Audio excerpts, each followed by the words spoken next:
This is Andi Purewal for ID Boxing. I'm joined by Matchroom's Frank Smith here in Liverpool. Frank, a successful night, an early night, as I said to Eddie as well, in comparison to what we normally get at a boxing show, ending with Diego Pacheco with a stunning victory against Jack Cullen there. Walk me through what you saw of Diego.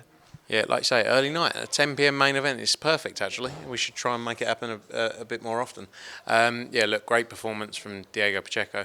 Jack Cullen showed a lot of heart, to get up from that body shot, which was a tremendous shot. Diego's still learning, still gaining experience, but he's a brilliant fighter, and he's got a huge career ahead of him, and a great win for him to come over to the UK. It was important for us to bring him over, and yeah, a brilliant finish, and he's got a massive career ahead. There's always question marks as to whether or not it was the right decision to let the show go on, but when Diego produces that type of finish, does it kind of alleviate any forms of pressure on yourselves and make you all think it was the right decision because he's just produced such a stunning victory there? I think it was the right decision even before that, because the key for us, as I've said before, was to make sure that we got all the fighters paid. Otherwise they wouldn't have been paid, and that's always the main focus for us. It's quite easy just to walk away and say no, we won't do that, but it's important for us. And as I said, it's important to thank DAZN as well for their support in making sure the show still happens. But yeah, to have a finish like that from Diego was brilliant, and a great crowd in the end as well. Which is important. We had a lot of ticket sellers on as well. A lot of people had a big fan base in there, so it was great to see people still down here. The Edgar Berlanga fight, Frank, how far off do you think that could be for Diego? Probably something next year. Edgar Berlanga for sure is looking at, and a big part of signing was the opportunity with Canelo.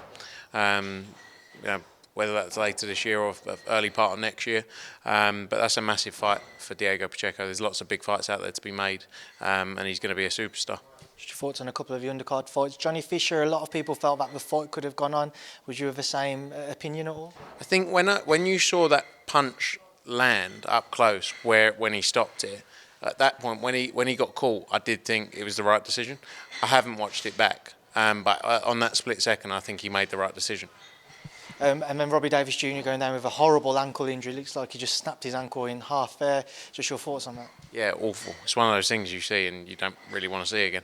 Yeah, it's a real shame for him. I know he got put down in the round before, but I think it would have been an entertaining fight between the two of them, and yeah, a real shame to see for Robbie. We'll have to see, what happens from here. The time period it takes to get back, but yeah, shame to see.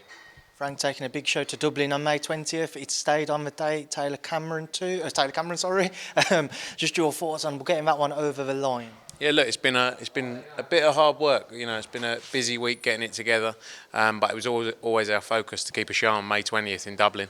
I'm glad we got it done. A lot of people worked hard to get it over the line. So yeah, massive fight going to Dublin on May 20th, and a massive undercard as well.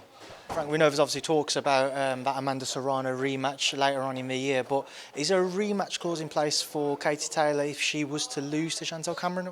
Yeah, there's a rematch in there, obviously, but I think all eyes focused on May 20th before we look on to what's next, before we look on to Serrano.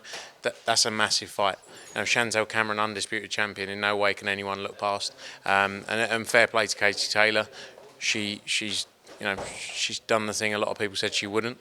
She's going up to 140 to become she wants to become a two-weight undisputed champion. And Chantel Cameron, she's wanted this opportunity since day one, and I'm glad that we could deliver it. Frank, we did an interview a couple of days ago, and you said when we spoke about the talks between yourself and Alex Krassyuk about the Usyk-Hrgovic fight, and then, as always in boxing, we see Alexander Usyk and Tyson Fury exchange a number of videos over social media last night. What did you make of their exchanges and the fight seemingly set at 70-30? And as boxing fans and everybody involved, we'd love to see that one get over the line. Usyk's a hero. He just shows, all it's about for him is about legacy in the sport.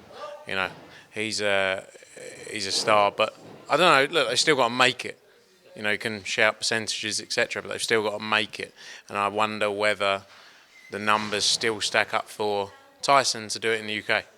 I'm not saying rightly or wrongly, but I don't know. Let's see. It seemed to take a turn last night, as you say, and everyone says it's moving positively. But until it's done, you never know. In the background, will you continue to have some conversations with Alex about the potential Usyk-Hrgovic fight? Yeah, I speak to Alex quite a lot. We have a lot of discussions all the time about opportunity. Well done, champ. Congrats. We have a lot of discussions all the time about opportunities. Alex is a great guy, and he's got to look out for the best interest of Alexander. And you know, the key for them is to make sure he fights. He's been in training for a long time, so yeah, we'll keep talking. And the Hrgovic is definitely an option there. Hrgovic is ready for it. He's training hard. Let's see. Fran, when can we expect an announcement on Canelo? Obviously, we expect it to be Canelo-Ryder. From all of the reports, when we'll get an update? Very, very soon. Fair enough. And then just a final one, I spoke to Eddie about it. The Francis Ngannou negotiations come out and we spoke about in some reports earlier. He said he wants the Anthony Joshua fight. AJ's got his ambitions to challenge either the best or for world honours again. If you were to work with Francis, what type of plan would you want to map out for him? Yeah, look, I think it depends on what you want. I guess he wants to come in and go straight into a massive fight. You know, he doesn't want to go into small heavyweight fights. He just wants to go in there to the biggest opportunity. I know he's been talking, like you say, about the AJ fight. There's been talk about the Deontay Wilder fight as well. Let's see. You know, it'll be massive, but there's massive fights out there for AJ as well. You know, I think the Wilder fight for AJ is huge. Dillian Whyte fight's a great fight. Tyson Fury fight again is a great fight as well. There's massive nights out there to be made. All eyes focused on April 1 though against Jermaine Franklin. Just mentioning Wilder there, have the conversations continued with Shelley Finkel about the potential Joshua Wilder fight at a later point this year?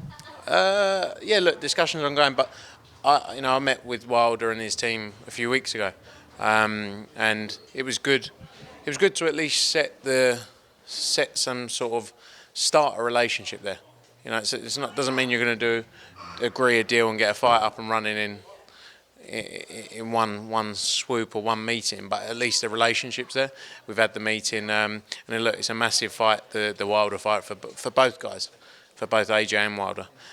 So you know, I hope that can be made for sure. Frank, it's a pleasure as always. I'm leaving now to enjoy your evening. Thanks for speaking to me in ID Boxing. Thank you for coming, mate.